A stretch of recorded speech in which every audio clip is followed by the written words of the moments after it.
Hello and welcome back to Tiny Table Talks. We're here every week on YouTube and Spotify, so be sure to check us out. And don't forget to follow us on Instagram at the CC Zone. Last week, the Tiny Table Talks team talked about jobs, the jobs that we've had over the years, and even the ways that jobs have changed because of COVID-19. This week, we're going to be talking about style and the way that it's been affected by quarantine, with many of us attempting to use this time to experiment with our own style and personal aesthetic. As always, we are adhering to social distancing measures and having this discussion over Zoom. Here we are now talking about style. My name is Ariana, and I'm in the Zoom with 4 people. Hi. Hey. Hello. Hello, I'm Maeva, and I'm back for this week's podcast. Hello, I'm Chloe, and this week I will record the episode from France. Hey guys, I'm Sabrina. I am excited for today's discussion. Hey guys, how's it going? It's Ben back again. My question today, what's the deal with waffles? You know, they're just misshaped pancakes, but they're trying to show off their own style. That is style for you. It doesn't have taste the same. No, they taste exactly the same. They're just batter. They're both No, just they batter. don't. Basic ingredients. Okay, No, please they not explain to taste the me. same. Explain to me in grave detail how a pancake tastes different from a waffle. No maple syrup involved. No whipped cream. No strawberries. None of that other random stuff that some people like to throw on, like banana slices. No, just the batter. Tell me. It's crispy. Pancake? Waffles are crispier. Why is crispy? Yeah, because they're cooked in a different way. Because they're in a different shape. Still So that different changes from everything? pancakes. No, I admit they're not exactly the same, but they are a different style choice. I rest my case. Hashtag fashion. How would you describe your personal style? It depends for the occasions, though, right? Mm-hmm. Like if it's like a formal, like a wedding or graduation ceremony, I won't go like in sweatpants, right? How did no one like have some kind of like fancy dress up? I even feel kind of like bad about it. I could have broken out like just a really dumb style. I could have thrown on like my weirdest button-up shirt, some kind. Oh my god, I have a green blazer that I wish I would have thrown on. I might have to run and get that actually. But gonna get yeah, like mine. a weird style. Sorry. Oh, Yeah? she's gonna get something. Oh, Chloe. Wait, actually, yeah. If I may, can I run off and get one thing? Sure. Yes. Hold on. Oh wow. Oh, it's so Oh. pretty. Colorful. Huh? Love it. Pose, fashion. Wow, I feel underdressed now. I know what I'm saying. I mean, I would put on my little like it's not really a cottagecore type dress, but it's like a flowy, kind of cutesy Mhm. dress. I mean, no pressure in general, because I feel like style is just, expression, whether it's like in a formal setting or a casual setting. Chloe looks like Or, she's like, about anywhere. to she's about to report some news. Yeah, true. Right? More at 11. Hi, Chloe from France. Today I'm going to report about COVID-19. Whoa. I love that reporter voice. So good. That was good. That was That was good. really good. Voila. Wow. Nice. You guys match. Oh Oh wow. wow. We both go with the fancy. Oh wait, yeah, Chloe. What is your for those of us joining us on the wonderful platform of Spotify, only listening to us? Both me and Chloe are now wearing fabulous green blazers. Ooh, and then I'll just finish off with this. If you add something like this on top, I don't know if you can see that, but it lights up. Battery's like drained now. That and some of the randomest but classy sunglasses you can find. This pretty much epitomizes what my style is. So, I mean, seeing that you guys have like your really funky blazers on and everything, do you guys consider yourselves people who typically experiment with their style and fashion sense pre-COVID or no? I don't really think that, personally, I don't think that COVID itself really affected my attire at all, other than the fact that pajamas have taken up a lot more of my daytime, attire. Beforehand, I'd average a good like 9, 10 a.m. Like whatever time I'd arrive at the office at Canada Create, about 15 minutes before I had gotten out of my pajamas. But now it's like, 3 or 4 o'clock is a solid pajamas changing time. And then I get back into them at like 5 or 6. I'd say even pre-COVID, my style was pretty inconsistent and spontaneous. Like I'd probably decide to dye my hair like 2 days before, and then I'll go out and do it, something like that. But even with the way I dress, I mostly just dress comfortably. I feel like whatever can just like carry me through the day. Define comfortably. No, just like sweatpants, a sweater. Like if the weather T-shirt. permits. Yeah, more or less. But I don't necessarily stand out. I typically dress really plain, actually. Well, one man's plain is another man's fancy. Really I mean, now. is there really any like true blue definition of just like non-style? Everyone's making some kind of choice with it. And by the sounds of it, yours is, I don't want anyone to notice me more than they ever usually will. You're very much wearing the anti-green flowery blazer most of the time, from what I can tell. I think it's just whatever's like really easy to put on, and like I don't know. I just don't want to spend a lot of time picking out my outfits or like doing my hair. So back when I had like super long hair, it was always in a bun. Yeah, I feel that actually. I'm more likely to take the time to pick an outfit than I am to do with my hair. I'm very lazy with my hair. Actually, what's everyone's hair situation been like during COVID? Mine is kind of obvious. I shaved my head in April, so Yep. it's been nearly what was it? 5 months, is it? Yeah, and what's the word on that? Are we 4 months? gonna see a triumphant return of the Asian 11 at some point? The shaved head again? I don't think so, but I will say from here on out, I'm definitely going to keep like super short hair. I'm not letting it grow past my shoulders anymore. Yeah. Honestly, yeah, it's way more convenient than like a lot, like when you have long hair for long enough, you kind of forget like how nice it is just to have your head free a little bit. I was starting to get a real feel for that in like May and June when my COVID hair got to like an intense level, like I think longer than I think it almost ever been. And I was starting to be like, how do people with like hair beyond their shoulders live like this? Like I could barely hear. My ears were itchy all the time. My neck was itchy. I could barely hear. yeah. And like if I didn't style, it would just be like droop right in front of my eyes every day. It was the same thing with me, but with like waist length hair. I don't know how people with like super long hair say it doesn't get caught in anything, because my hair got caught in everything. Like I would be wearing my backpack strap, and the moment I take it off, like I'd pull out a chunk of my hair, and I'd be like, what's happening? Maeva, Chloe, have things like remained relatively the same for your hair situation? Because both of you had long hair before this. Oh, I could. The thing is that because the hair salon were still closed in June, I think they slowly reopened, I think, recently. And so I had enough with my hair because it got really long to the point where when I was washing my hair, a big chunk of my hair would like come out of my head. I was like, okay.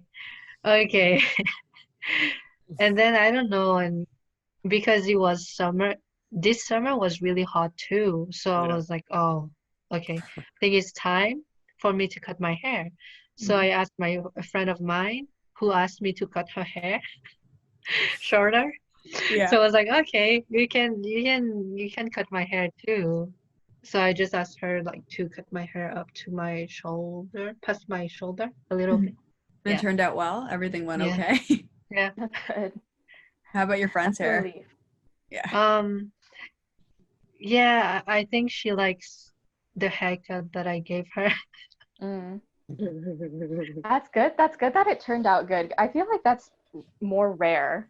Like from what I've heard with my friends who have asked like their parents to give them haircuts, or because my mom shaved my head, but for the most part it turned out like pretty bad for most of my friends, like bald spots and just like for a lot of my guy friends it was just like but they were like really wanting to get their hair cut. It was, so like, they wound up with hair that was a little bit like if they'd gotten gum stuck in part of it. Yeah, essentially. Yeah, so they were just like, I just got to grow it all over again. I did it to my boyfriend, and it was pretty okay, except a little old, but it was very little, and after a few days it didn't even see at all. And it grows pretty cool. Like And And then I cut it. the only problem was at the end of it, he was like, "How many times did I tell you I didn't want an afro?" No. But I never go to the hairdresser. I cut myself. Oh, My really? hair. Oh. Yeah. So like nothing usually- changed. No, I always do the experience myself. Like before to go to Canada, I cut that. So I was expecting that to grow more during the lockdown, but I just did that. Actually, yeah, that's true. You did have bangs when we first met. I Yeah. completely forgot. Oh And my I did God. it myself. Yeah. I think mine, I got lucky that I think Thanksgiving I donated. So my hair was super short going into the pandemic. So I didn't even care about like whether I needed a cut or not. I'm like, oh, I can just grow it out privately. And then when I come back, I'll have like medium length hair and no one will see the awkward face, hopefully. I feel like it was a little different for guys compared to girls because, like, most girls, I feel like, you know, they would prefer, you know, they have variations on how often they get their haircuts. But most girls, if they have long hair, they can go a little bit longer without any sort of hair treatment and they'll be okay. Like, they won't notice too much of a difference. But guys, kings of the short hair style much more often, you know, they're much more used to going almost every month, every couple of weeks. Like I was getting used to really just doing like the 6-week kind of thing, go in, haircut every little while, just get a touch up. And right as I was just getting into that style, I was immediately that's when COVID happened. So I was like, okay, this is gonna be fun. But you know, like all guys all kind of like to find that like rare moment where they're like, oh, I could let it grow out, see what happens. I definitely saw that too with a lot of the guys around me. It's like I never really realized how often they have to go get their hair cut to maintain that. I was like, whoa. I Like, a lot of know. guys are just like losing their mind. Yeah, I know a few guys who go like crazy with it. Like the kind of guys who who really love like the shaved side kind of look. Like those guys go like every 3 weeks or something crazy like that. Like the second it becomes a little stringy on like either end. Yeah, it's just sweep. Got to go right there. It's really uncomfortable to have like hair grow like around and over your ears actually. Oh, of course. Yeah. I'm just starting to deal with that again now.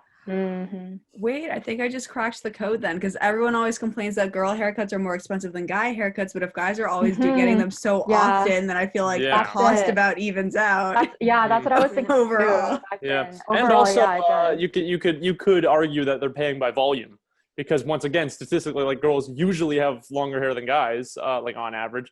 And it's not like it's harder to deal with the hair, but it's more hair to actually treat and deal with.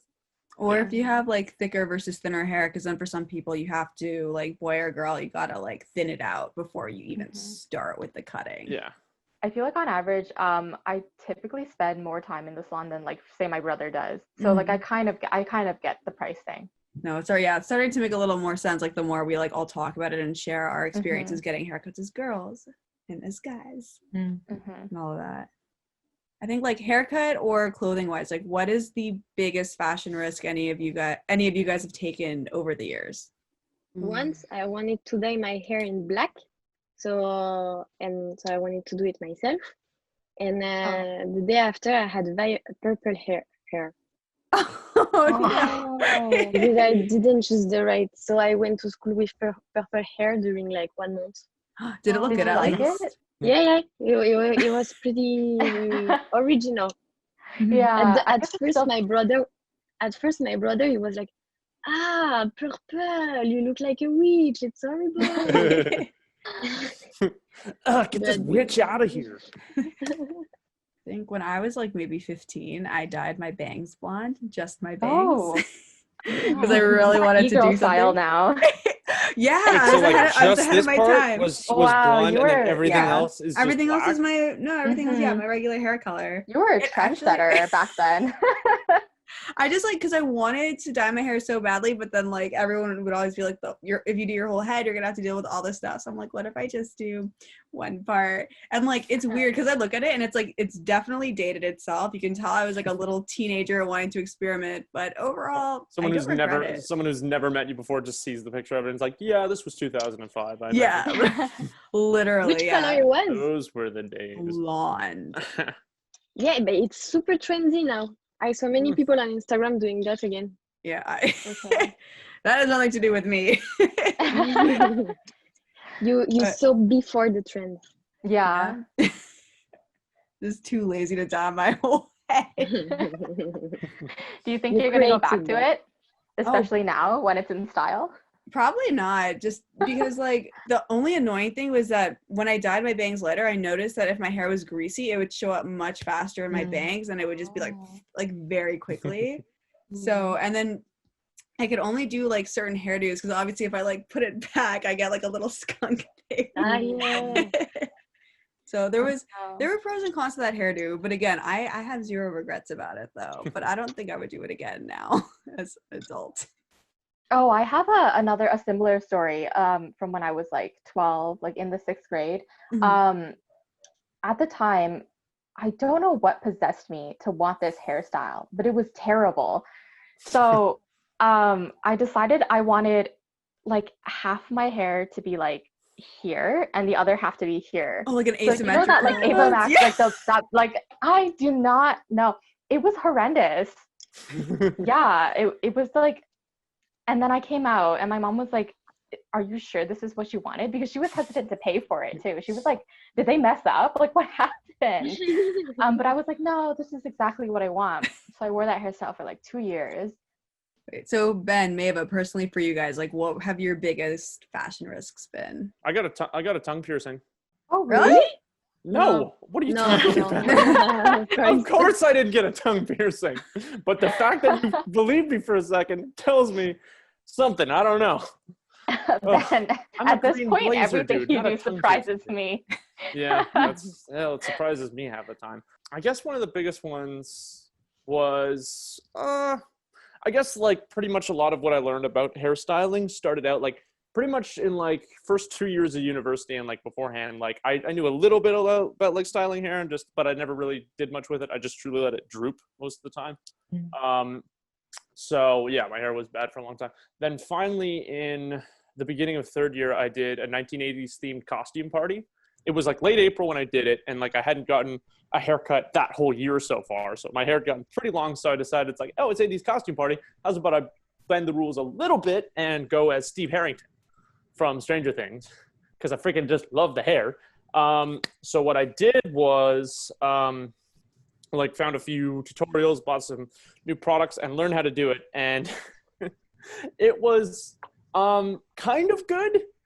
I definitely didn't look very much like Steve in a lot of ways, because pretty much what I did was I like fluffed it up as best I could, made it like stand up right against the ceiling. But I don't think I used quite enough product in the right way. So by like the middle of the party, also it was like a big, hot, sweaty party. So by the middle of it, like half of it had just drooped down like that. Another half was just sticking right up in the air. They were like polar opposites. Either way, it was really good. And yeah, like I remember what was kind of funny is that like the next like 2 days before I had like done anything else to it, like it actually looked pretty good the rest of the time. And I was like, this is kind of cool. So I sort of just never stopped styling it that way. And even to this day, like if I want to like vamp up my hair a little bit, I do the Steve Harrington look, as I like to call it now. And that's honestly probably the best like style kind of choice that I can think of off the top of my head. I think during university, I decided to dye my hair in light brown. And then for like, because the color like kind of disappeared, but I have to bleach my hair, right? Yeah. So the bleach hair just stayed for like a couple of years and it was orange. And that was so bad. So I had to wait for all my hair like to get grew back again. Oh gosh. And it kind of disappeared now. Another risk is that I actually got my like another, I would say, okay, I have earrings, like I'm wearing earrings, but also I got the piercing like in the cartilage. But the thing is that I'm afraid of needles. So my sister kind of forced me to get one with her. So that's why I was like, okay. Did he Yeah. faint? Okay, it hurt more than I expected, actually, because I could hear the squishy sound when she put the needle in. Yeah. But then I don't regret it because I think it's kind of nice. What do you guys think about all the trends that have been emerging during quarantine? Like, especially things like the cottagecore, dark academia, and things like that, if you've been keeping up with it. I feel like it's really fast paced. Like cottagecore is essentially like really naturey type, and then e-girl, e-boy was like up for like a while, so I'm not gonna really talk about that. But I think it's because of TikTok that like really pushes a lot of these like super like quick trendy styles out. But I feel like the moment they arrive, they're gone, kind of thing. Yeah, that's trends for you. Yeah, that is trends. But I feel like now more than ever, they go super quick. I've also been seeing another one come up, but it's like sustainable styles, or like ways to be more sustainable, because people can't thrift at the moment due to COVID. But I've been seeing a lot of like really cool like retransformation or reusing their old clothes to make like newer clothes, or just like using fabric or using the sewing machine, and I think that's really cool too. I feel like TikTok and just a lot of social media has actually done a lot of harm to just the concept of style lately, or at least long-term styles, because what happens is that like you said, like things come and go so quickly, like new designs, new looks, new features, that in a lot of ways people aren't able to cling on to anything anymore. You know, when was the last time you can think of just some kind of true look or style or real feel when it came to just how people when people look? When was the last time you can think of something that really stuck around for a couple of years? For me, I can't think all the way back to maybe like the early 2000s. It's really changed, and like you can see that reflected when you look back just on like how people see like the 1950s, 60s, 70s, 80s. Like there's always a few certain styles and trends and like feels that really get associated with those decades, but the 2010s still in a lot of ways feels like a blank slate. It's like more maybe like a melting pot, I think, because I think with a lot of the trends, like especially when I was reading up on cottagecore and things like that, you see like in the mainstream it's very fleeting, but then like they have like these little communities, like these small niche communities within them. So you have people who are still like practicing the cottagecore and just like living their like outdoor fantasy and everything. So I feel like it's more like that too. Yeah, like I don't know, but if something gets oversaturated to an extent that you don't really have any dominant features that you can ever remember back to. And I feel like, you know, things like nostalgia can no longer be as associated with a decade as it used to be. And the thing that are trendy now are the things that were trendy in the 90s or the 20s. Like it comes back a lot. Yeah. Except like for eyebrows. Yeah, it's evolving a lot, and it's good. But like I'm buying the same shoes as my mother when she was a teenager. Like sometimes I'm wearing stuff and I'm watching Friends and I'm like, but I have the same style as them in Friends, and it's a 90s show because it's trendy now. Yeah, well, in order to make the entire world turn its head nowadays, you need something spectacular, something that I don't even know if it really exists anymore. It certainly hasn't in the last couple of years. Yeah, has there been like a new garment or any kind of like fashion piece that's come out in the last few years? The boots that come like until the end of your legs, like the thigh highs. I don't know the name in English. It's like a boots, and you put it like if it's a socks. Yeah, I think those are thigh high. Or the 2 winter ago.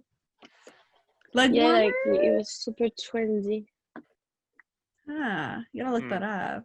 Honestly, the last like true garment I can think of that made a big impact was literally those running shoes that had the little wheel on the back of them.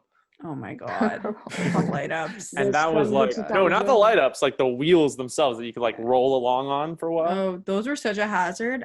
Oh, absolutely so. But good God, were they funny. Yeah. And that was solid like 2008. No, it was earlier even. Oh yeah, 2006, 2007. Yeah. Right around the same time Ripsticks came along, I remember. For whatever reason, the late 2000s was just fascinated and like making really weird, impractical forms of transportation. You know, did you also have this Ripsticks, Segways. Did you also have these sneakers that make lights when you walk? Yes. Oh yeah. Oh, that was all the craze in like 3rd grade. Yeah, I think some of them even like some of the wheeled ones lit up too. Like if I can recall correctly. Oh yeah. Yeah, and even That was just overdoing it though. In quarantine, we're all having to wear masks when we go outdoors, like trendy or not trendy. But have you kind of made an effort to match your masks to your fashion, or are you just wearing whatever masks are practical? Oh, my mom is doing a lot of sewing projects. So she's making a lot of cloth and like fabric masks. Mine too. Yeah, but the thing is, they're really bulky. So I prefer the disposable mask actually. But I've heard it's actually not necessarily like, well, it isn't great for the environment because a lot of animals have been like getting stuck in like the strings. So it's better to be wearing those reusable masks. But I feel like when it comes down to like fall or like closer to winter, it'll definitely be easier to like wear. So it could be like a scarf or like a muffler, like a replacement in a way. But as of right now, they're really thick. So I definitely prefer like the disposable ones. And I have some question like, is it like she put filter inside? How many times can you use it? How long can you use it? I would like to buy one. Oh, I think if you want to purchase one, there are specific ones. I think they'll probably let you know like if there is a filter or not, or like a filter pocket at least. And I think you would have to buy the filters separately for some. For the ones my mom makes, there isn't a filter. So it's just like the cloth fabric that she uses. Yeah. My mom's doing the same thing. So I have 3 masks that she made with like different fabrics, but she has like the little filter pocket in hers. And then my friend made one for me too. Because I guess, a lot of people just took up sewing during COVID. Yeah. Or like they just buckled down on it because I guess a lot of them had been doing it already. I guess now we have more time. But my friends doesn't have it either. But now I'm going to a wedding in the fall, and I'm not gonna lie to you, I'm definitely looking for a mask to match my dress, or at least to be like neutral, so it doesn't like distract from my dress. I'd love the frilly pink with the ruffled design on the top. Ew. And little like blue daisy designs like on this side and on this side. It'll go perfectly with what I've got for my dress. I think you need to go to Dollarama and buy those like beads just to bedazzle your mask. And match it with your makeup look. Oh my god. We just say bedazzling is a terrible trend now and has always been, will always been. Just finish right there. Stud them. True. Studs. Stud the mask. Yeah. Hey, there's only one stud right here. And it's Maeva. I think I just really want like, because now the ones that I have are all like, I have to kind of match them to whatever outfit I'm wearing. Just so that way, so if like I'm not wearing a certain palette, then like the mask like kind of awkwardly sticks out. So I really want to get like a nude colored one because it'll look like I have no mouth, and that could be hilarious, especially at night. And then B, it matches with everything else. Well, I tell you what, just go online, look up nude colored, and just see what you find. Yeah. Oh no, nice try. Get some good search results from that. Capital. Probably grab some like beige fabric and ask your mom to like sew you a mask. Yeah, that's what I've been trying to do. Maybe you can like draw a mouth on there, make it a little less Slenderman like. So like true. Maybe. When I went to the restaurant, I saw one of the waiter with the invisible one. Oh, no, invisible. Such a thing. Like I was able to sew a mouth. So at the beginning, I was like, it's strange. She don't have mask. Yeah. I've heard I think the visor ones, like the ones that like cover your whole face. The shield.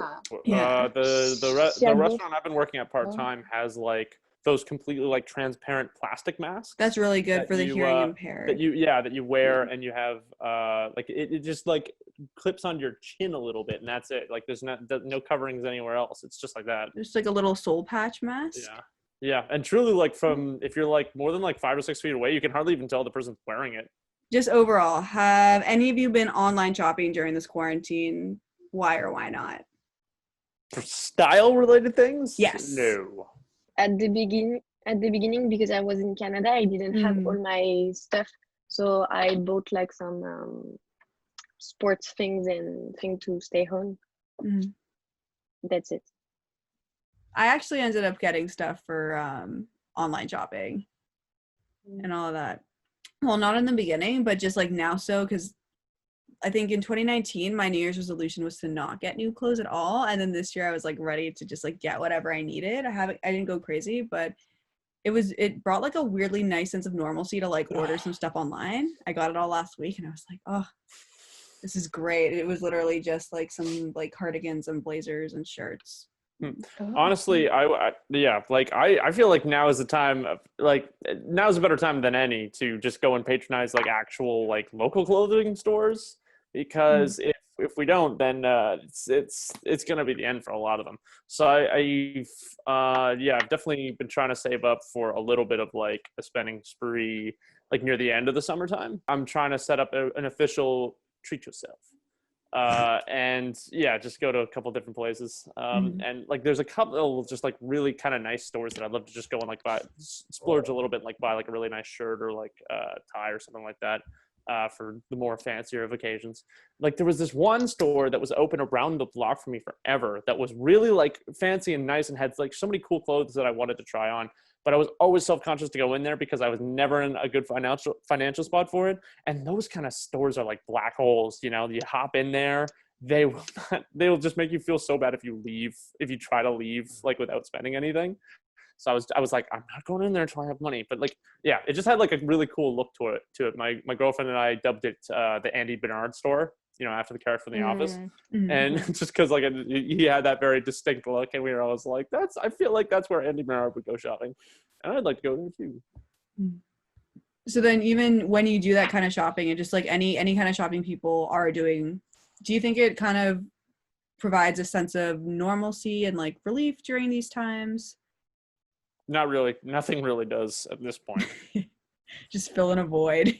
Yeah, it's something to do, I suppose. You know, it's like if you're on an island and you build a bonfire. You know, definitely doesn't fix everything, but you're like, now it's light a little more. Yeah, so, a little warmer. Yeah. I killed 5 hours on that. That works. Do you think there's any trends that have kind of arisen during quarantine that will stay post-pandemic? I don't think so. Honestly, I think things are going to like continue to pop up, and something new is going to take over. But I think that's just with this generation, especially like Gen Z. I think that's just how we are. Oh, you're darn millennials and Gen Z. Yeah, it's just hard to focus on one thing. Like our attention spans already for like most things are just like completely demolished. So I think it's going to be the same for fashion. There's nothing we can like necessarily like stick to. I mean, I think that especially because we've all been staying home, I feel like, I mean, it already has kind of started becoming a trend, but I feel like loungewear like will still be like more of a thing, and more people will feel comfortable dressing comfortable. Just gonna start showing up in sweatpants and Crocs. I feel like it will be a little more relaxed, just because like it's hard to give that up after so many months of just like enjoying it. You hear that, guys? Casual like Fridays all week long. I think I can say is that after this podcast, though, light up wheelie shoes are making a comeback. So get in line. Well, that wraps up today's episode on style. We'll be back at the table next week, and we'll be discussing back to school. If you haven't already, please follow us on Instagram at the CC Zone. And if you need to catch up on past episodes, you can do so on YouTube and Spotify. Thank you so much for listening, and we'll talk to you next week. Bye. Bye.